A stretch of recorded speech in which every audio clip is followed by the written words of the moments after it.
जय हिंद फ्रेंड्स। आप आज आप सबका मोशन का दूसरा क्लास चलेगा। फिजिक्स का दूसरा क्लास है मोशन। हम मोशन पढ़ा रहे थे, तो मोशन में हमने आप सबको बता दिया था कि मोशन क्या होता है और दूरी क्या होती है, डिस्टेंस क्या होता है। तो अब हम आप सबको बताने वाले हैं कि स्पीड क्या होता है, चाल किसे कहते हैं। ठीक है, स्पीड क्या होता है। तो देखो ये हमारा क्या है, स्पीड है। ये क्या है, स्पीड। स्पीड को हिंदी में चाल कहते हैं। स्पीड को हिंदी में क्या कहते हैं, चाल कहते हैं। देखिए चाल क्या होता है, एकांक समय में, यानी कि 1 सेकंड में जितनी आप दूरी तय करेंगे वही हमारा क्या कहलाएगा, स्पीड। ध्यान दीजिएगा, 1 सेकंड में जितना आप दूरी तय करेंगे वही हमारा क्या कहलाएगा, स्पीड कहलाएगा। अर्थात एकांक समय में, एकांक टाइम में चली गई, एकांक टाइम में चली गई डिस्टेंस को क्या कहते हैं, दूरी कहते हैं। एकांक समय में चली गई डिस्टेंस को क्या कहते हैं, दूरी कहते हैं। ये जो हमारा चाल होता है यह एक अदिश राशि होती है। यह हमारा जो चाल है ये हमारा क्या होता है, ये एक स्केलर वेक्टर होता है। क्या होता है, स्केलर वेक्टर। स्केलर का मतलब होता है अदिश राशि। स्केलर का मतलब होता है अदिश राशि। चाल एक अदिश राशि होती है। ठीक है, देखिए चाल बराबर एक फार्मूला होता है। चाल बराबर दूरी बटा समय होता है। चाल बराबर क्या होता है, दूरी बटा समय। अर्थात speed is equal to distance upon time, यही होता है। तो ध्यान दीजिएगा, जब यहाँ पे t बराबर हम क्या रखेंगे, 1 सेकेंड। t बराबर क्या कर देंगे, 1 सेकेंड जब कर देंगे तो यहाँ पे चाल, तो यहाँ पे हमारा जो चाल होगा वो क्या होगा, दूरी अपान 1 हो जाएगा। दूरी अपान 1 हो जाएगा, 1 सा कोई मतलब ही नहीं है। तो दूरी अपान क्या हो जाता है, यानी दूरी अपान दूरी बटा क्या हो जाता है, चाल। चाल बराबर क्या, चाल जो होती है दूरी के बराबर हो जाती है। इसीलिए कहते हैं 1 सेकेंड में चली गई दूरी की क्या कहलाती है, चाल कहलाती है। 1 सेकेंड में चली गई दूरी की क्या कहलाती है, चाल कहलाती है। चाल एक कैसी राशि है, अदिश राशि है।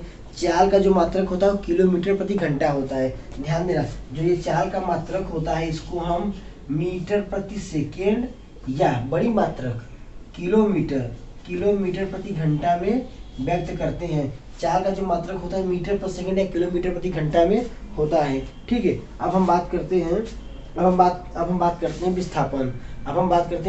विस्थापन किसे कहते हैं, रुक जाए ना। चलिए हम बात करते हैं विस्थापन। देखिए हम किसी बात करते हैं विस्थापन का, हिंदी में इसको विस्थापन बोलते हैं और इंग्लिश में इसी को डिस्प्लेसमेंट बोलते हैं। डिस्प्लेसमेंट यानी विस्थापन किसे कहते हैं। देखिए मान लीजिए ये हमारा घर है, ये आप क्या है, ये हमारा हाउस है, ये हमारा क्या है, घर है। अब घर से हमें ये मेरा क्या है, स्कूल है। ये हमारा क्या है, ये हमारा स्कूल है। अब हमें घर से स्कूल आने के लिए पहले हम यहाँ पे आते हैं, फिर ये हमारा गोल चौराहा है। ये हमारा क्या है, चौराहा। ये हमारा क्या है, चौराहा से फिर हम ऐसे मुड़ते हैं, तब हम जाके कहाँ पहुँचते हैं, स्कूल पे पहुँचते हैं। जब हम घर से अपने चलते हैं तो घर से चलने के बाद हमें स्कूल जब आना होता है तो स्कूल आने के पहले हम चौराहा से होके तब आते हैं। ठीक है, मान लीजिए घर से चौराहा हमारा 2 किलोमीटर का है। कितना है, 2 किलोमीटर का। और चौराहा से स्कूल हमारा क्या है, 3 किलोमीटर का है। क्या है हमारा, 3 किलोमीटर का। तो घर से स्कूल जाने में कितनी दूरी तय किया हमने, तो घर से जो स्कूल गए हैं मैंने जो दूरी तय किया वो दूरी d बराबर वो डिस्टेंस d बराबर 2 किलोमीटर और प्लस 3 किलोमीटर बराबर हमने क्या किया, 5 किलोमीटर की दूरी तय किया। अब मान लीजिए यही हमें स्कूल जाना है और घर हमारा यहाँ है। अगर हम यहाँ से शॉर्टकट अपना लें, यहाँ सीधे आ जाए, अगर सीधे आ जाएंगे तो यही हमारा क्या कहलाता है, विस्थापन कहलाता है। क्या कहलाता है, विस्थापन। तो ध्यान देना, शॉर्टकट डिस्टेंस यानी शॉर्टकट तय की गई दूरी को हम क्या कहते हैं, विस्थापन कहते हैं। कहने का मतलब 2 पॉइंट के बीच की जो मिनिमम दूरी होती है वही हमारा क्या कहलाता है, विस्थापन कहलाता है। ठीक है, वही हमारा क्या कहलाता है, विस्थापन कहलाता है। 2 पॉइंट के बीच जो कम से कम दूरी होती है वही हमारा क्या कहलाता है, विस्थापन कहलाता है। तो ध्यान दीजिएगा, विस्थापन ये हमारा क्या हो गया, ये हमारा विस्थापन हो गया। ये हमारा क्या हो गया, विस्थापन। मिनिमम दूरी कोई दो पॉइंट के बीच जो कम से कम दूरी हो तो उसे हम विस्थापन कहते हैं। और अगर आप यहाँ से यहाँ लेंगे तो ये हमारा दूरी हो जाएगा। ठीक है, अब देखिए विस्थापन बराबर होता क्या है, ध्यान दीजिएगा, विस्थापन बराबर होता क्या है हमारा,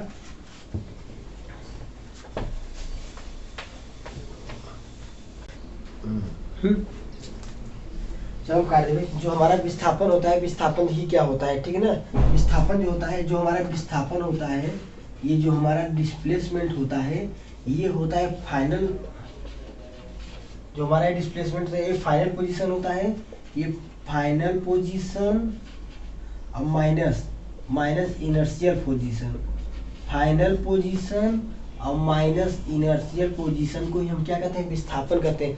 यानी कि आप जितना दूर जा चुके उसे ले लीजिए और जितनी जो आपका प्रारंभिक जो दूरी था जो दूरी है उसे ले लीजिए, दोनों को घटा देंगे आपका क्या हो जाएगा, विस्थापन हो जाएगा। ध्यान दीजिए विस्थापन का मान 0 भी हो सकता है, क्या हो सकता है, 0 भी हो सकता है, ठीक है।